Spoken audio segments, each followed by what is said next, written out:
শ্রমিক আদালতে শ্রমিকরা মামলা করে তাদের ন্যায্য অধিকার আদায়ের জন্য। ইউনূস তাদের সঙ্গে চিটিং করে, আলোচনার নামে একটি ফান্ড রাখে, কিন্তু সেই ফান্ড শ্রমিকরা রাজি হয়। সেই ফান্ড থেকে শ্রমিকদের টাকা না দিয়ে সেখান থেকে 25 কোটি টাকা নিয়ে সে ঘুষ দেয়। শ্রমিকের নেতা, প্রেসিডেন্ট, সেক্রেটারি এবং আইনজীবীকে 3 কোটি টাকা করে ঘুষ দেয় এবং সেটা ধরা পড়ে। এবং শ্রমিক আদালতে মামলায় ইউনূসের শাস্তি হয়। ইউনূস যখন সরকার গঠন করলো, যখন শপথ নিল, তখন কিন্তু সে দণ্ডপ্রাপ্ত আসামি, একজন দণ্ডপ্রাপ্ত আসামি, শ্রমিকের অধিকার কেড়ে নিয়ে শ্রমিক আদালতে সাজাপ্রাপ্ত।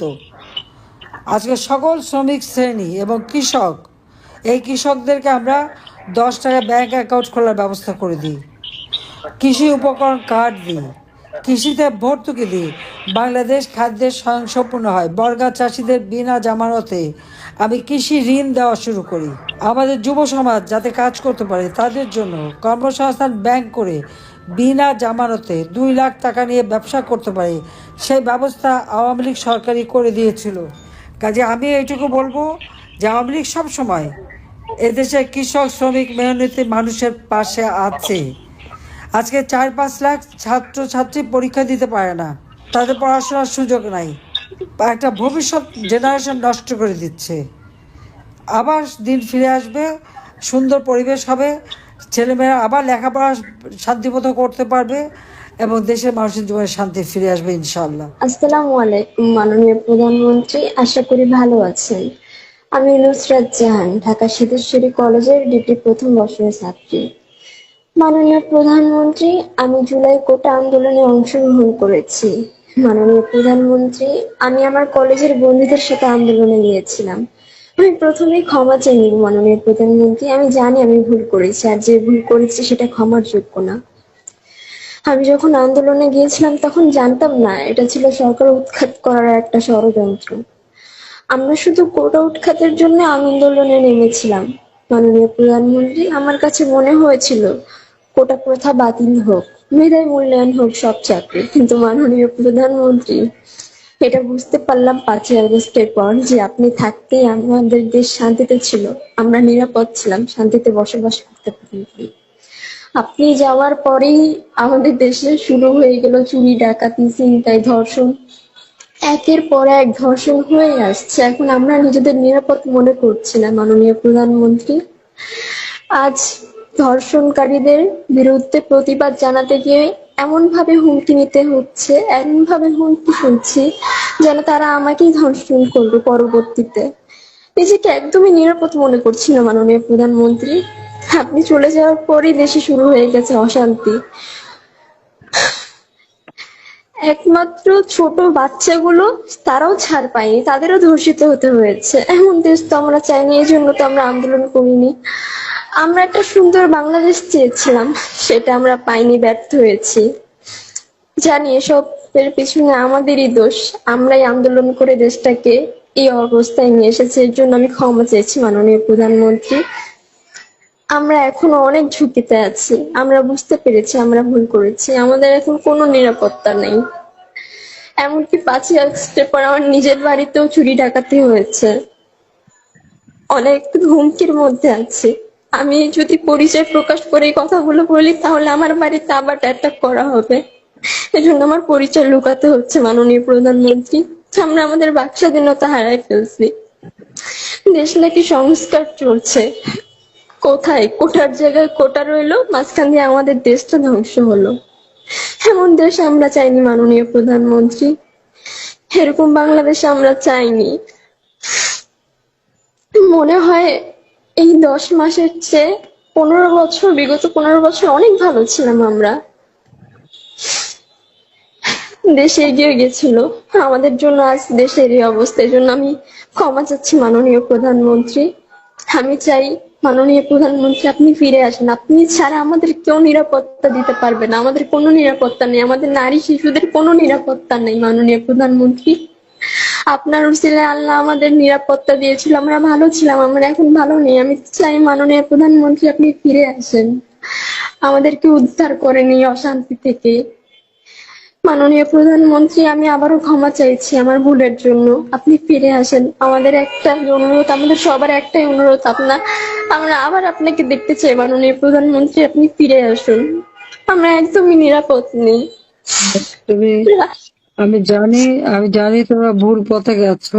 একটা মিথ্যা অপবাদ ছড়িয়ে মিথ্যে করে সমস্ত মানুষকে বিভ্রান্ত করা হয়েছিল, সেটা আমি বুঝতে পারি। কারণ আমি তো আমার সব হারিয়েছি, সব হারিয়েও কিন্তু নিজের জীবনটা দিয়ে আমি দিন রাত পরিশ্রম করে দেশটাকে উন্নতি করি।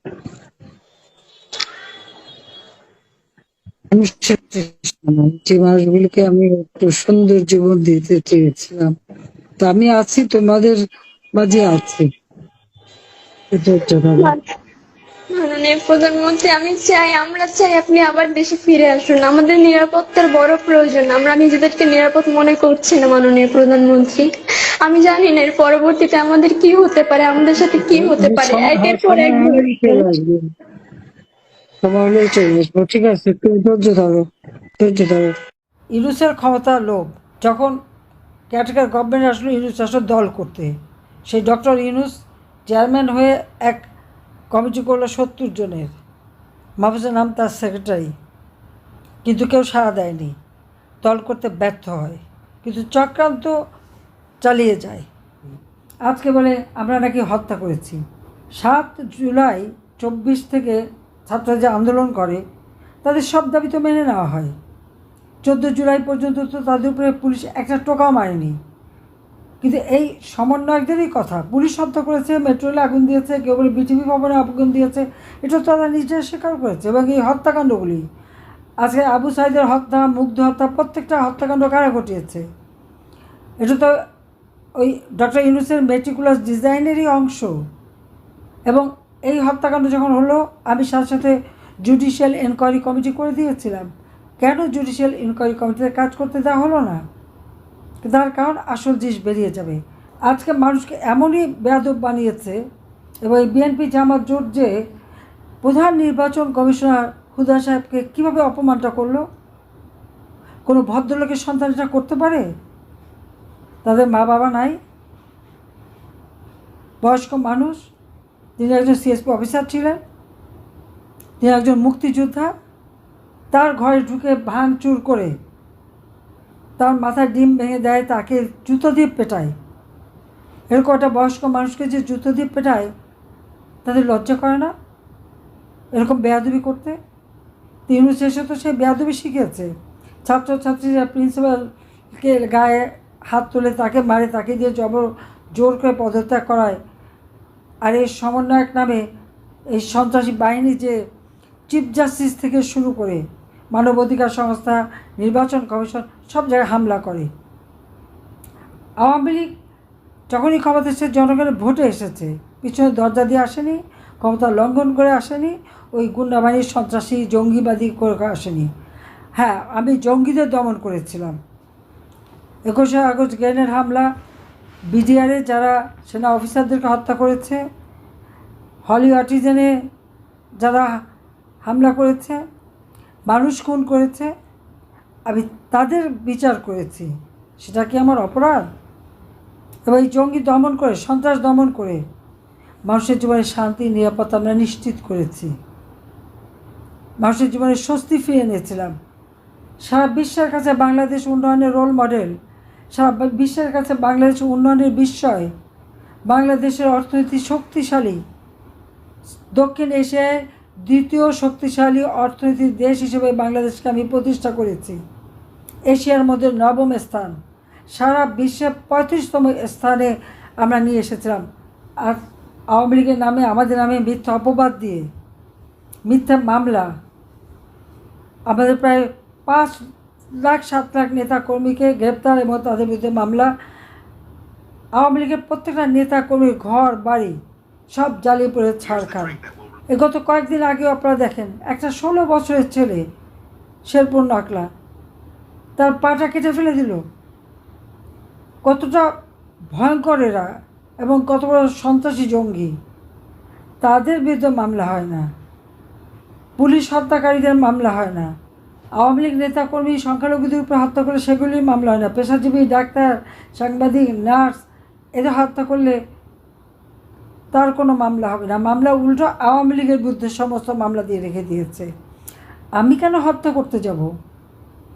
যখনই এই হত্যাকাণ্ড ঘটেছে আমি জুডিশিয়াল এনকোয়ারি কমিটি করে দিয়েছি। আমি ডক্টর ইউনূসকে জিজ্ঞাসা করি জুডিশিয়াল এনকোয়ারি কমিটিতে কেন কাজ করতে দেয়নি, যে আজকে ইউনূসে যেভাবে মানুষকে লেলিয়ে দিয়ে এবং বিএনপি জামাত যে প্রধান নির্বাচন কমিশনারকে অপমান করেছে, আমি জানি না এই ধরনের অপমান একটার পর একটা তারা করে যাচ্ছে। আওয়ামী লীগের নেতাকর্মী, মুক্তিযোদ্ধা হ্যান্ডকাপ পরিয়ে তাদের কোর্টে আনে, আর যাদের বদৌলতেই আওয়ামী লীগ, তাদেরকে এইভাবে অপমান করে এবং সব মিথ্যা মামলা দেওয়া, হয়রানি করা, খুন করে ইউনূস, বিএনপি, জামাত এবং তাদের সমন্বয়করা, আর মামলা দেয় আওয়ামী লীগের নেতা কর্মীর বিরুদ্ধে। ওই কবর থেকে লাশ তুলে বিদেশি এক্সপার্ট নিয়ে এসে পরীক্ষা করে দেখা হোক এই হত্যাকাণ্ড কারা করেছে। ওই 7.62 বুলেট কারা এনেছে, কাদের হাতে অস্ত্র? এখন তো অনেক ভিডিও বেরিয়ে গেছে।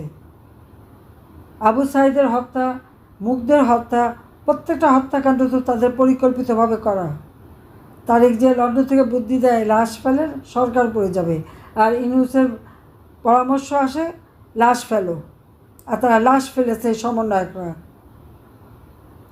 অথচ কোনো ইস্যুই ছিল না, সব দাবি মানা হয়ে গেছে। তারপরেও সরকার উৎখাত এবং দীর্ঘদিন কয়েক বছর ধরে শুধু অপপ্রচার, যেটা করতে চায় ভালো কাজ তারই সমালোচনা।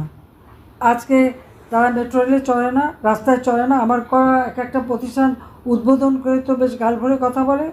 ডিজিটাল বাংলাদেশ আমি করেছি। ক্ষমতায় আসতে না আসতেই ইউনূস কী করলো? ম্যান পাওয়ারের ব্যবসা, ডিজিটাল ওয়ালেটের ব্যবসাগুলি আগে নিয়ে নিল। হাজার হাজার কোটি টাকার মালিক হয়েছে, বিদেশে বিনিয়োগ করেছে। কোথায় পেয়েছে টাকা? 6,000 টাকা বেতনের এমডি সাহেবের এত অর্থ আসলো কোত্থেকে? আর তাদের সাথে জুটেছে তার উপদেষ্টা ওই আসিফ নজরুল, আর এদিকে হলো আর এক উপদেষ্টা আছে স্বরাষ্ট্র, লেফটেন্যান্ট জাহাঙ্গীর।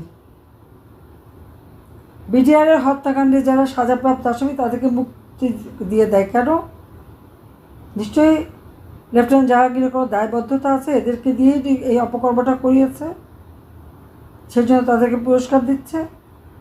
অথচ যারা আপনজন হারিয়েছে তারা জানে আজকে একের পর এক মানুষ হত্যা করে যাচ্ছে আর লুটপাট করে দেশের টাকা বিদেশে পাচার করছে, আর আমাদের নামে মিথ্যা মামলা দিয়ে হয়রানি করা। ওই ওয়ার্ল্ড ব্যাংকও তো আমাদের বিরুদ্ধে অপবাদ দিয়েছিল, কই সেটা প্রমাণ করতে তো পারেনি। আমরা দেশের মানুষের জন্য কাজ করতে এসেছি, দেশের মানুষের ভাগ্য পরিবর্তন করতে এসেছি এবং সেটা করেছি। প্রত্যেকটা মানুষের খাদ্য নিরাপত্তা নিশ্চিত করেছি, শিক্ষার ব্যবস্থা করেছি, চিকিৎসার ব্যবস্থা করেছি, গৃহহীনদের ঘর বাড়ি দিয়ে যাচ্ছি। বাংলাদেশে কোনো মানুষ গৃহহীন থাকবে না, ভূমিহীন থাকবে না। এমনকি দলিত শ্রেণীর জন্য ফ্ল্যাট বানিয়ে দিয়েছি, বস্তিবাসীর জন্য ফ্ল্যাট বানিয়ে দিয়েছি বিনা পয়সায়। বাংলাদেশের 58টা জেলায় কোনো মানুষ ঠিকানাবিহীন, ভূমিহীন, গৃহহীন নাই। আর 22,000 ঘর করলে 64 জেলায় একবার ভূমিহীন, গৃহহীন ছিল, কিন্তু সেগুলি সমস্ত আজকে ধ্বংস করে দিয়েছে। বাংলাদেশের ভাবমূর্তি আজকে কি জঙ্গি রাষ্ট্র, সেখানে দুঃখ লাগে। লাখো শহীদের রক্তের বিনিময়ে যে স্বাধীনতা আমরা পেয়েছি, এক একে সেই স্বাধীনতার সমস্ত চিহ্ন মুছে ফেলে দিচ্ছে। জাতির পিতাকে অবমাননা করা এবং 32 নম্বর ভেঙে ফেলে এবং আগুন দেওয়া, বুলডোজার দিয়ে ভেঙে দেওয়া। এরা কারা? যারা খুনি, দুর্নীতিবাজ, যুদ্ধাপরাধী, হত্যাকারী, সমস্ত জঙ্গি সংগঠনগুলি আজ এক হয়ে গেছে। সেটাই হচ্ছে বাস্তবতা। বিদেশে যখন প্রশ্ন করেছে, বিবিসি প্রশ্ন করেছে, বলে আওয়ামী লীগকে নিষিদ্ধ করা হয় নাই। আর এখানে তারা নির্দেশ দেয় পুলিশকে, আওয়ামী লীগ তো নিষিদ্ধ, যাকে পাও তাকে অ্যারেস্ট করো। কত দুমুখ এবং মিথ্যা কথা কত পারদর্শী সেটাই আপনারা দেখেন। প্রধান বিচারপতির ওখানে এই ছাত্রদের পাঠিয়ে দিয়ে তাকে অপমান কে করেছে? এর জন্য দায়িত্ব ওই আইন উপদেষ্টা, সেই দোষকে দিয়েছে। আমি আজকে জিজ্ঞেস করি আসিফ নজরুলকে, ২৬ লক্ষ ভারতীয়দের নাকি আমি চাকরি দিয়েছিলাম, সে ২৬ লক্ষ ভারতীয়র নাম সে দেয় নাই কেন? আর এখন ক্ষমতা সে ২৬ লক্ষ ভারতীয়কে চাকরি থেকে বের করে নাই কেন? সেই প্রশ্নের উত্তর তাকে একদিন দিতে হবে। মিথ্যা অপবাদ করে, মিথ্যা কথা বলে মানুষকে বিভ্রান্ত করা। আজকে যে আমাদের তরুণ ছাত্ররা, তারা কি এখন এটা কি উপলব্ধি করতে পারে যে তাদের নিয়ে কী খেলা খেলেছে এরা? ছাত্রদের সাথে যত কিশোরগঞ্জ এবং ওই জেনেভা ক্যাম্পের যত সন্ত্রাসী, এমনকি যাদের ফলস আইডি কার্ড দিয়ে ছাত্র বানিয়ে তাদেরকে ব্যবহার করেছে, দেশটাকে ধ্বংসের দিকে নিয়ে গেছে। কাজে এখানে যখনই কথা বলবে কী কী ক্ষতি হয়েছে, আমি আপনাদের কাছে চাই প্রত্যেক এলাকায়, ইউনিয়ন, উপজেলা, জেলায়, প্রত্যেক এলাকায় যার যার এলাকায় কতটা ঘর বাড়ি ব্যবসা প্রতিষ্ঠান পুড়িয়েছে, জ্বালিয়েছে, লুট করেছে, তার প্রত্যেকটা নাম, ঠিকানা এবং এই ঘটানোর তারিখ সহ এই ডকুমেন্ট তৈরি করতে হবে। এই সমস্ত ডকুমেন্ট আপনাদের তৈরি করে সমস্ত রিপোর্ট আমি চাই। কত মানুষকে হত্যা করেছে, পরিবারকে হত্যা করেছে, মা চাচিকে পর্যন্ত পুড়িয়ে মেরেছে, ছেলেকে পায়নি মা জানা বাজুর উপর কুপিয়ে মেরেছে, ছোট্ট শিশুকে পর্যন্ত রেহাই দেয়নি। 3 বছর বাচ্চাকে কারাগারে, মার সাথে বুকের দুধ খায় বাচ্চা, সেই মাকে নিয়ে কারাগারে বন্দি করেছে। এই ধরনের অত্যাচার, নির্যাতন চরমভাবে। কাজে এদের হাত থেকে দেশকে মুক্ত করবার জন্য সকলকে ঐক্যবদ্ধ হয়ে নামতে হবে।